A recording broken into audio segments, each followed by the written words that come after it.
Welcome to Find Me in a Book. This podcast is meant to be like you're talking to your best friend about romance books. I share my passion with those who love to read, those who don't have time to read, or those that don't like to read, but still want to know and be involved with book conversations. Thank you for being here. Let's get started. Welcome back to another episode at Find Me in a Book podcast. I'm glad that you're here, or I'm glad that you're back. Whichever, if you're new here, welcome. Wow, that was the best welcome song you could ever get. But welcome to my little podcast where we talk about all things romance books. We talk about a new book for the week. We talk about reviews. We talk about new books that are coming out. Just all of it. Just everything romance books. We got it, you know? And it's just super fun. So before we get into today's book, which I'm really excited about, I want to share the books that I bought at a book outlet again. I did an order and really excited about it. Also, I don't think I shared the books that I got from, I did a big like Barnes & Noble haul. And I believe I already put the books away. I did it on the stream though, on Wednesday. Yes, I didn't do one on Sunday. I think maybe I'm just going to do Wednesdays for now and then slowly work my way up to Sundays. I don't know. I'm not good at keeping this schedule though. So either Wednesday, Sunday, it just depends. And just put on your notifications so that you get a notification when I do go live.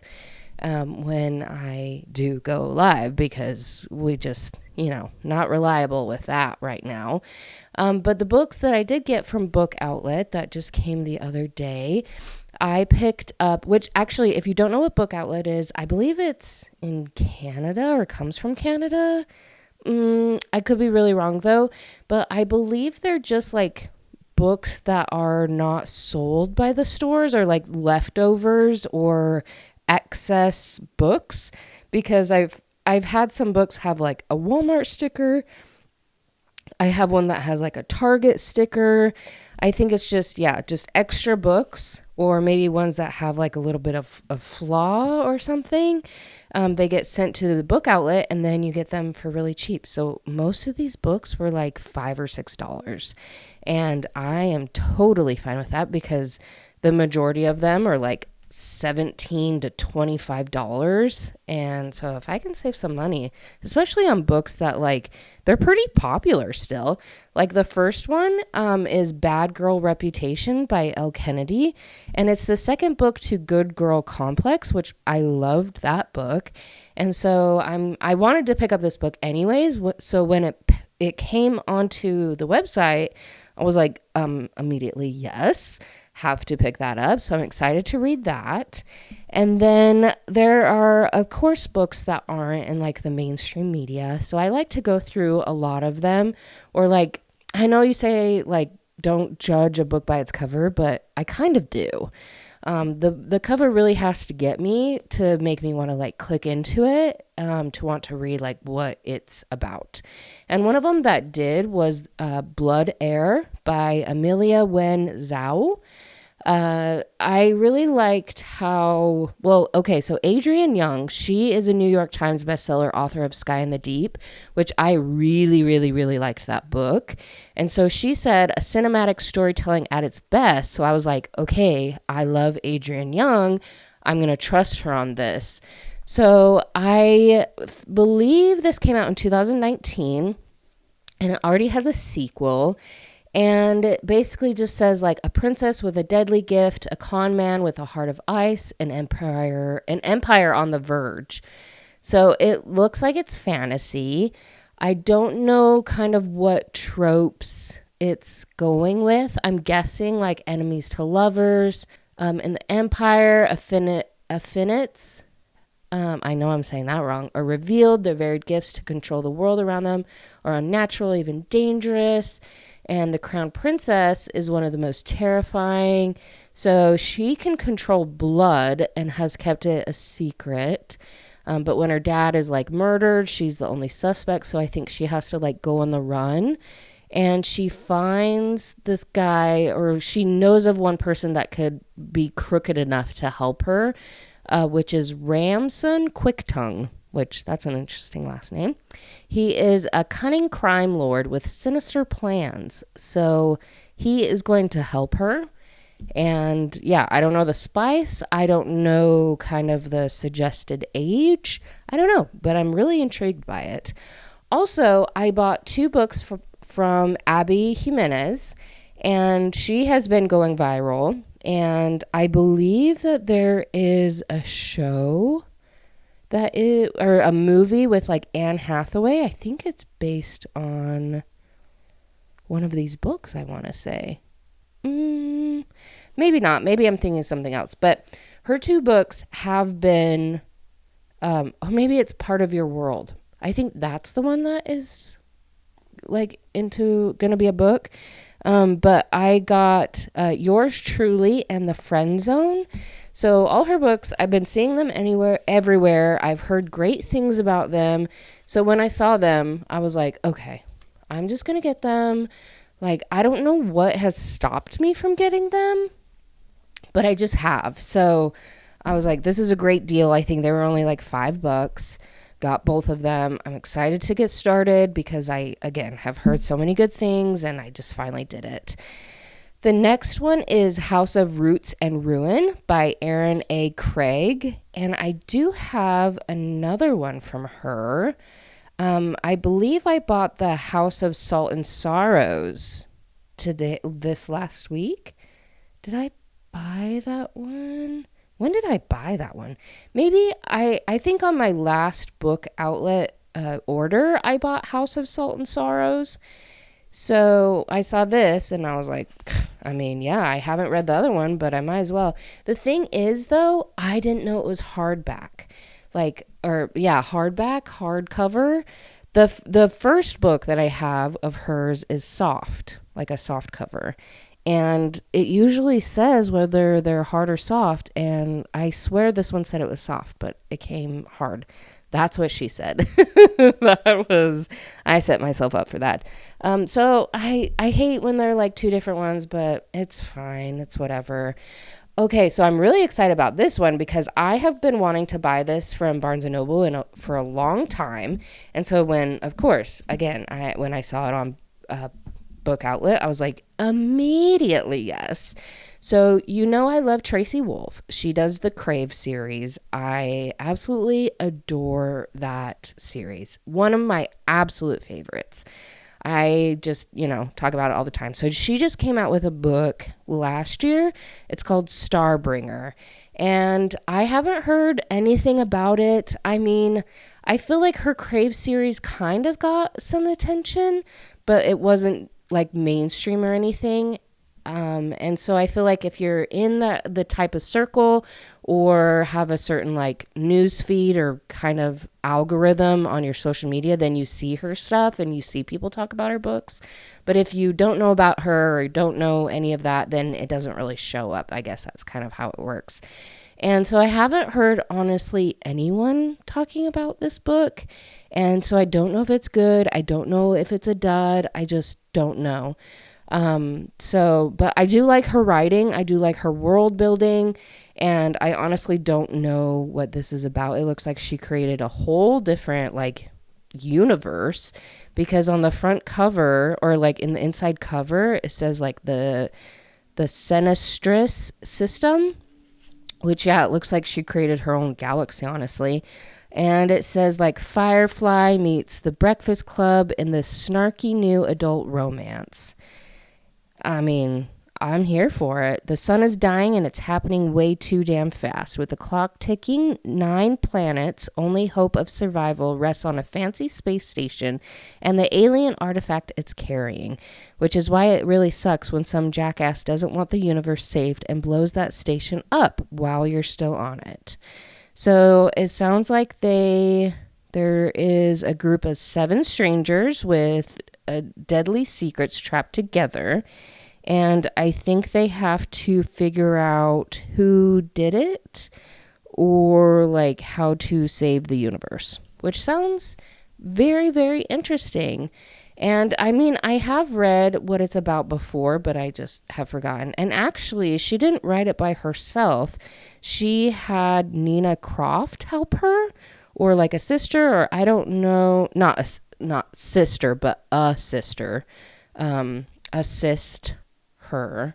Okay, now that I clarified for myself, yeah, I'm excited to see what it's about, but it's definitely a hardcover. And yeah, again, I liked her writing, so I'm excited to jump into that. And I know I have this conversation with myself all the time where I'm like, oh, I want to go to Barnes and Noble. I want to get all these books. And I'm like, why? I have so many that I need to read. Why do I need to buy more? But it's just so fun. It's like the adrenaline. It's like what is it? Like the happy serotonin. Is that what it is? Like it just is a burst of serotonin for me to like buy new books. And so I'm like, oh my gosh, I have to go and buy some more. Which the book that we're talking about today, The 7-Year Slip, is one that I just bought the other day from Barnes and Noble. And it is on the buy one, get one 50% off. So I highly recommend you pick it up. And I did buy the 4th book to the Throne of Glass series because I am almost done with the 3rd book finally. And I'm going to go on to the 4th book. So I bought a couple other books as well. And I'm just, there's just so much. And my TBR, which I think I complain about last episode, and now I'm like, oh my gosh, I have so many books, which I guess technically is TBR still. So anyways, we're 10 minutes in now. You're probably like, oh my gosh, can you please just start talking about this book? I will gladly start talking about this book. Also, to give you an update before I do, I'm not going to be able to make it to the Lyla Sage signing. I'm so upset about it. Like, it's in Tucson, which is 2 hours away. And I thought it was this Thursday. And so I was like, okay, I'm going to be able to make it. Like, my parents come in Thursday afternoon. So I'll just tell them to like go and do whatever. And then I'll be back. But I found out that it's Saturday, which Saturday we have all these plans for my parents and to go see, like, my husband does these like comedy shows. And so we're going to that. And so I can't make it, but I still want to pick up my book. But yeah, I wonder if I could call and say like, hey, I'm not going to be able to make it, but do you mind getting it signed for me? And then I can pick it up next week. Oh, I wonder if I could do that. Cause I still want it to be signed. Like, I'm just so upset that I can't make it. Like, I really, really wanted to meet her, and I'm devastated. So anyways, that's an update about that. It's very tragic. Today's book is called The 7-Year Slip by Ashley Poston. Is it Poston or Poston? I'm going to say Poston. This came out in June 2023. She does have other books that she has come out with. She has about 10 other books, but it wasn't until the one before this one, which is called The Dead Romantics. That's the one that kind of got her a little bit more traction, and people started to like read her books more. So yeah, there was, and then, okay, so in June 2022, that's when Dead Romantics came out. And that one is about like a ghostwriter for romance, like authors. And she has this new editor, which he won't give her an extension on her book deadline. And she has to go back to her hometown, which she hasn't been there for a while, for a funeral. And she gets to the funeral parlor and her editor is there, he's dead apparently. And so like, it just sounds really interesting and fun and cute. And I wish that I would have read that one before this. They're not related at all. They're all one-offs. But now that I have read the 7-Year Slip, I do want to go back and read The Dead Romantics because I do really like her wittiness and her writing and just all about it. She does have another one coming out this year in June of 2024. It seems she always comes out with a book in June. So this is the third year doing that, and it's called A Novel Love Story, which it kind of has the little bit of magic again. Like each of these books have had like just a little bit of magic with like the contemporary, and the next one will be that as well, where I think she like goes into this town, and it's kind of like Once Upon a Time, like where they go into this town and it's like, I don't know if it's like in a book that she wrote or a book that she had read. And that's what this town is, like in another little world. And it sounds so cute and so fun. And I'm excited to pick it up in June when it comes out. Because yeah, I am an Ashley Poston. I know I said I would say Poston, but I keep wanting to say Poston. Poston. I am an Ashley Poston fan, because I really like this one. It was giving very much, the book today, The 7-Year Slip, was giving very much Lake House vibes, which I love that movie. It has very low spice. It's about 1.5 out of 5. It's very kind of fade to black. Like there's a little bit of a spicy scene, but nothing descriptive. So I would say yes to my mom and yes to my sister. And I actually am very much going to recommend it to them, because they loved the lake house as well. And so I think if they just need like a quick contemporary, like with a little bit of magic, then they would love this. And I did kind of go into it blindly. Like I had read the book when I picked it up, but I didn't see any reviews. I didn't see anything about it. I have seen it pop up on TikTok and people's stuff, but didn't know anything about it. And I honestly can say that I was like kicking my feet and giggling like the whole time. It was adorable. I loved it. Like just the characters, amazing. It was like a right person, right place, wrong time trope, and kind of a second chance romance. There was a lot of like, not a lot, but there was an aspect of like grief and acceptance. It was just very beautiful and witty and raw. It was kind of real, even though it like was like, it had like the magic, but it just, I don't know, the characters just felt real and relatable, and I just loved it. And our main female character, this is a single point of view, I want to say. Let me think real quick.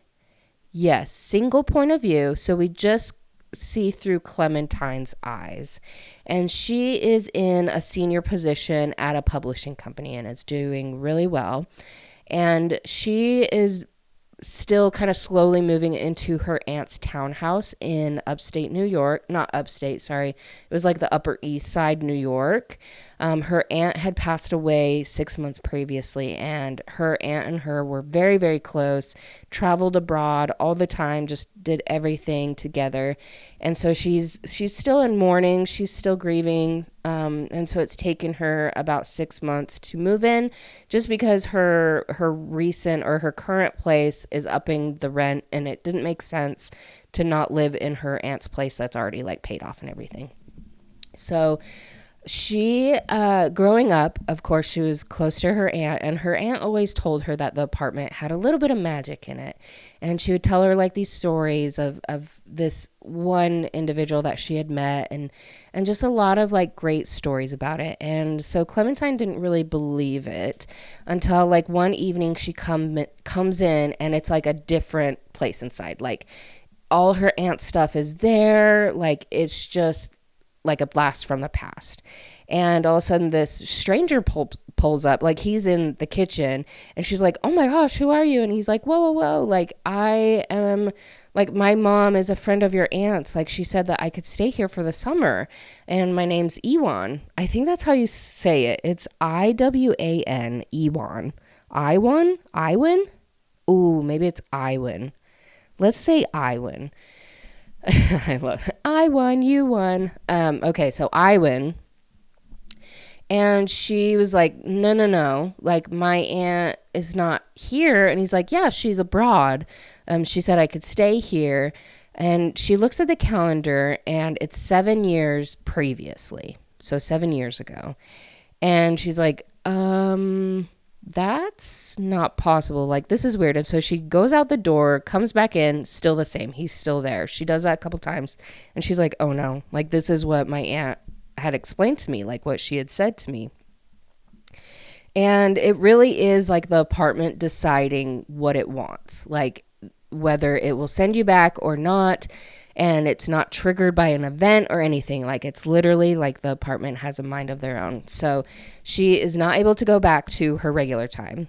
And so she spends the evening with Iwan, and they have dinner together, and they just get along so, it's just so good. Like, the banter is so witty.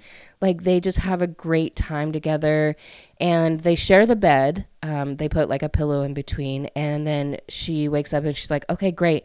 I am back in my own bed. And she realizes that she's not. And this is when I started to wonder, like, okay, so is like the whole world like 7 years previous? Or like, how does this work? So it's basically just the apartment that goes back 7 years. So when she steps out of the apartment, it's her present time. Like, she goes to her job, her friends are there, and it's just when she's in the apartment that it's 7 years previous. So that's kind of how it works. And with this book, like, you get to know Clementine pretty good and like explore her life in a pretty like good amount of detail. And you find out like her relationship with her aunt and some stories of like back then, and also in like the present time, and some stories like of her friends. And so the way that Ashley, the author, kind of handled the present time and how it is passing for everyone, for all of us, and how people change and how to basically be accepting of that was pretty, like, it was great. It was pretty outstanding. Like, it made sense, and it was just kind of like made you think deeper into like how you are acting in the present or how you acted in the past. And it's just, and how it reflects now. And it was very, very good. And I really liked Clementine and Iwan's characters.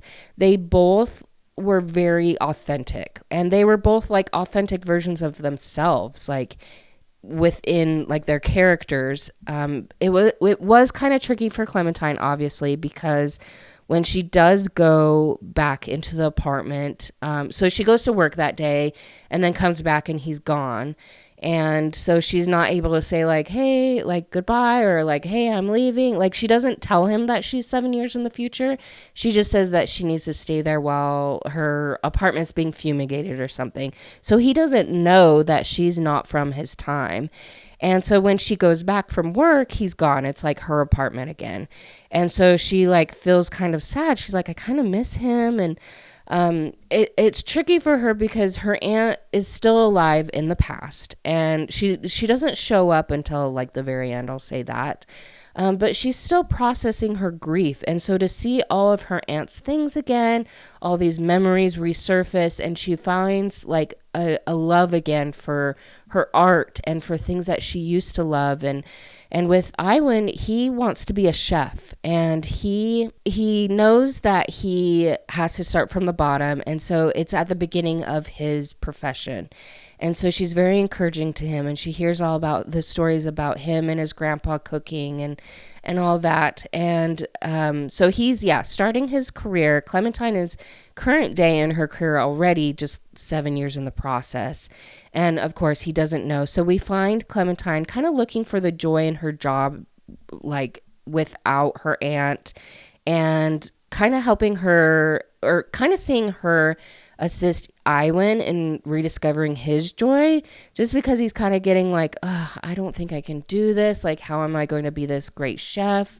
And just kind of encouraging him.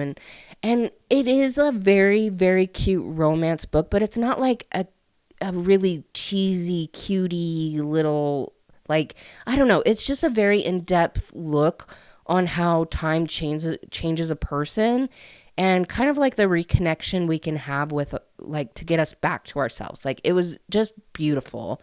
And you kind of see how it circles back around, because with her employer, they are wanting her and her friend to kind of woo this chef turned author to get his business, like with his cookbook. And it is actually Iwan. And so she like meets him in the present, and he knows all the things in the past, but she doesn't know everything that's happened in the past yet, because she's still kind of living in the past with him, if that makes sense, like with his past self.